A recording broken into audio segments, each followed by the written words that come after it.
ليه بندعي على الظالم وربنا ما بيستجيبش دعائنا؟ السؤال ده جميل جدا وحابب ان انا ارد عليه لان في ناس كتير قوي بعتت لي على الخاص عماله تكلمني بخصوص السؤال ده. وانا اسف في الكلمه اللي هقولها، بقى في قله ادب في التعامل وسوء ادب في التعامل مع الله. يعني انا مش فاهم الناس بتتكلم مع ربنا او بتتعامل مع ربنا على ان هم ارباب من دون الله، او ان هو رب او السيد مع الله في تصرفاتي وفي افعالي وفي حكمتي. انا مش عارف الناس بتعمل كده ليه. كميه الناس اللي عماله تبعت لي على الخاص ازاي ربنا سايب الظالم وليه ربنا يعمل كده وانا مقهوره وانا مخنوقه وانا متضايقه. على فكره انا عايز اقول لك على حاجه، الله عز وجل قال وقال ربكم ادعوني استجب لكم. ما قالكش هستجيب لك ازاي، هو ربنا قال لك هستجيب لك، بس قال لك هستجيب لك امتى، قال لك هستجيب لك ازاي. استجابه ربنا ليها كده صوره النبي فسرها في الحديث الشريف، قال ما من مسلم او مؤمن يدعو الله بدعوه ليس فيها اثم او قطيعه رحم الا اعطاه الله بها احدى ثلاث، الاولى ان يعجلها الله له في الدنيا. ممكن تشوف اثر نتيجه دعوتك في الدنيا، انت بتدعي ربنا بيستجيب لك على طول. وده بيكون مع الاولياء كالامام احمد وكالامام البخاري، وممكن نبقى نذكر في امثله بعد كده ايه اللي حصل معاهم اول ما دعوا ربنا استجاب لهم. وزي سيدنا سعد بن ابي وقاص كانت دعوته مستجابه، كان يدعي ربنا يستجيب له على طول. واما ان يدخرها له في الاخره كما قال النبي، يا ربنا يعجل لك في الدنيا او يدخرها ليك في الاخره. يعني انت ممكن ربنا ما يستجيبلكش في الدنيا ويسيبها لك في الاخره، عشان لما تيجي يوم القيامه تشوف جبال من الحسنات تستغرب ايه كل ده نتيجه دعائك اللي انت دعيته. ساعتها تتمنى لو ان الله لا او لم يستجب لك دعوه واحده، حتى من كثره الحسنات التي كنت او تراها يوم القيامه. الأمر الثالث إما أن يرفع الله عنه من السوء مثلها، يعني ربنا يرفع عنك من السوء مثلها، في سوء نازل أو في بلاء نازل وأنت عمال تدعي وفي دعاء طالع، فالبلاء بيوقف.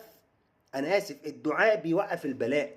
الدعاء بيوقف البلاء، وهنيجي نعمل فيديو تاني هو الدعاء بيرفع القدر. يعني انت وانت بتدعي ممكن في المصايب اللي نازله عليك ممكن دعائك يرفعها يخليها ما تجيش، هنعملها في فيديو تاني. فيديوهات كتيره، مش ده الشاهد. الشاهد من كتر الناس اللي داخله لي على الخاص ما بقى يا اخوانا، لازم يكون عندك يقين شويه في الله. لازم يكون عندك يقين. سميه على بعد 40 متر في بينها وبين النبي عليه الصلاه والسلام في مكه، وعماله تضرب وجهل عمال يعذبها، وابو لهب عمال يضرب في عمار وعمال يضرب في ياسر، والنبي عمال يصرخ وعمال يبكي والصحابه قاعدين عمالين يبكوا، والنبي ما قالش ابدا زي ما الناس اللي بنسمعها داخله على الخاص بتقول كده ابدا. النبي اخر ما تعب ما تلاقيش قال صبرا ال ياسر ان موعدكم الجنه، والصحابه عمالين يتضربوا ويطحنوا ويتهانوا في صحراء مكه. وعبد الله بن مسعود يشوف النبي عليه الصلاه والسلام بيصلي في الكعبه، ويجي ابو لهب ولا ابو جهل ولا واحد من المشركين يضع رجليه على رقبه النبي عليه الصلاه والسلام وعمال يبكي ويقول لو ان لي بكم قوه. ما شكوش في قدره ربنا ولا في يقين الله عز وجل ابدا. وبرضه لما راحوا المدينه كان في شده بلاء شديد جدا جدا جدا ومحدش اشتكى. والله عز وجل يقول لهم ان يمسسكم قرح فقد مس القوم قرح مثله وتلك الايام نداولها بين الناس. ايام ربنا بيداولها وليعلم الله الذين امنوا ويتخذ منكم شهداء. هو انت فكر تدخل الجنه كده؟ ام حسبتم ان تدخلوا الجنه ولما يعلم الله الذين امنوا منكم ويعلم الصادقين او الصابرين؟ لا، بلاء، هي الدنيا كلها للابتلاء. نزلنا فيديو عن الابتلاء. بقول لك الكلام ده عشان من كتر الناس اللي عماله تخش تكلمني يا ربنا فين، ربنا مش موجود، احنا وناس بدات تتكلم كلام الحادي والعياذ بالله. اخوانا خلي عندكم يقين. ان يمسسكم قرح فقد مس القوم قرح مثله، حتى يقول الرسول والذين امنوا مع الذين امنوا معه متى نصر الله، الا ان نصر الله قريب. نصر الله قريب. انت مؤمن او مش مؤمن دي بتاعتك انت بقى، صدق او لا تصدق. يعني لابد ان تؤمن بحكمه الله في الاشياء. ربنا قال هستجيب لك امتى وازاي دي مش بتاعتك بس. عمر بن الخطاب كان يقول اني لا احمل هم الدعاء، إني لا أحمل هم الإجابة ولكني أحمل هم الدعاء، فمن ألهم الدعاء فإن الإجابة معه. أنت مؤمن إن ربنا هيستجيب لك، خلصت المسألة وكان أمر مقضيا. هتيجي تقول لي طب ربنا بيأخر عليه ليه؟ مش ممكن يتوب؟ مش ممكن يرجع؟ مش ممكن يرد لك المظالم ويرد لك حقوقه؟ هو القلوب بإيدك أنت؟ إن القلوب بيد الله. النبي كان يقول يا مقلب القلوب ثبت قلبي على دينك. ما تفضلش كل شويه عمال تعامل ربنا على ان هو صاحبك وزميلك ويا رب اعمل لي ويا رب ما تعمليش. الله عز وجل جناب الله محترم يا اخي. لو انت ما عندكش يقين يبقى دي مشكلتك انت، دي بتاعتك انت بقى، جدد ايمانك والعياذ بالله. الخلاصه اللي عايز اقول عليك، تاخير ربنا للظالم بيبقى الحكمه، علمها من علمها وجهلها من جهلها، وليس عدم ادراكنا لحكمه الله قال ليس ثمة حكمة. لا، في حكمة بس أنا وأنت جاهلين ما نعرفهاش. هو يعني إيه الحكمة؟ الفيديو طول، معلش بقى سامحني. يعني إيه الحكمة؟ الحكمة هي فعل ما ينبغي في الوقت الذي ينبغي على الوجه الذي ينبغي، وأركانها العلم والحلم والأناة، وآفاتها وأضدادها ومعاول وهدمها الجهل والطيش والعجلة. إحنا جهلة، إحنا أصحاب طيش، إحنا مستعجلين على كل حاجة. حقك هيجيلك لو أنت ظالم. يا أخي أنا نزلت لك فيديو النبي عليه الصلاة والسلام بيقول في الحديث القدسي: وعزتي وجلالي لأنصرنك ولو بعد حين. يا أخي القلوب دي بتتقلب، لكن دعوة المظلوم تظل ثابتة حتى تصيب هدفها.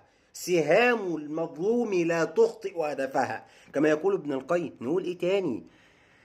المشكلة عندنا ان مبقاش في عندنا يعني يقين في الله عز وجل. وبعدين طول ما انت رابط يعني سرعة الاستجابة، انت اللي هتفضل قلقان وقاعد متوتر. انت اللي قاعد مستني ربنا هيستجيب لي النهارده، هيستجيب لي بكره. يا عم انت ادعي ومالكش دعوة بالاجابة.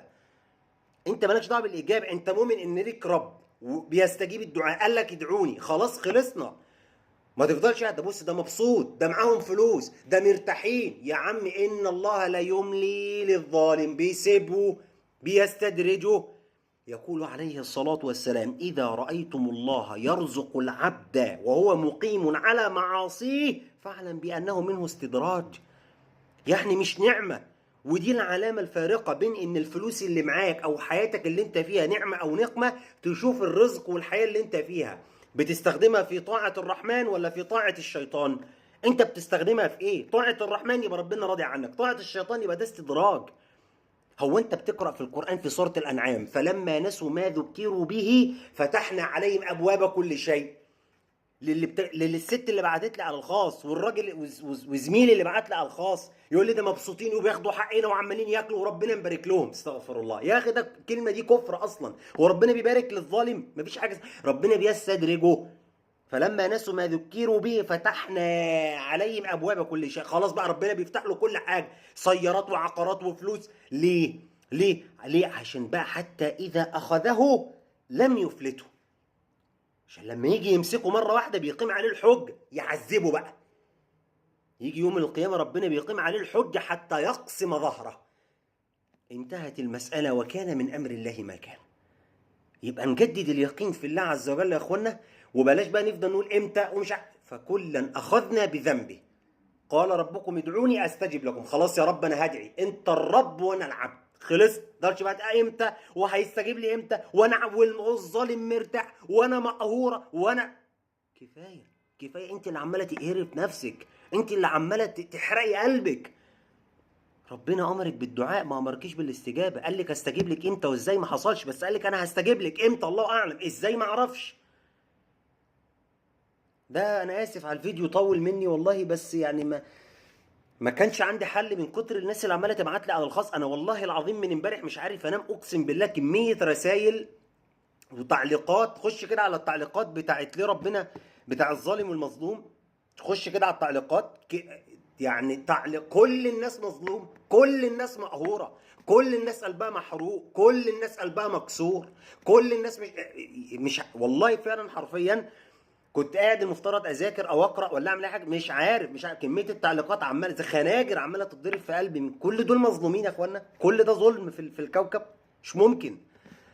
خلي عندك يقين في الله عز وجل. نقطه ومن اول السطر. بص، انت مؤمن؟ طب اسمع: العلم واليقين والقبول والانقياد فجر ما اقول والصدق والاخلاص والمحبه وفقك الله لما أحبه. عارف دول إيه؟ دول شروط لا إله إلا الله. يعني علشان تقول على نفسك إن أنا مؤمن لازم تتوفر فيك الشروط السبعة دي. هقولها آخر مرة واخدم الفيديو: العلم واليقين. اليقين ويبقى عندك صبر. إذا زوج الصبر باليقين أتت بينهما الإمامة في الدين. قال الله عز وجل: وجعلنا منهم أئمة يهدون بأمرنا لما صبروا وكانوا بآياتنا يوقنون. خلي عندك يقين في الله يا مسلم، يا مؤمن، يا موحد. العلم واليقين والقبول والانقياد فدر ما أقول والصدق والإخلاص والمحبة وفقك الله لما أحبه. وفقني الله وإياك يا أخي.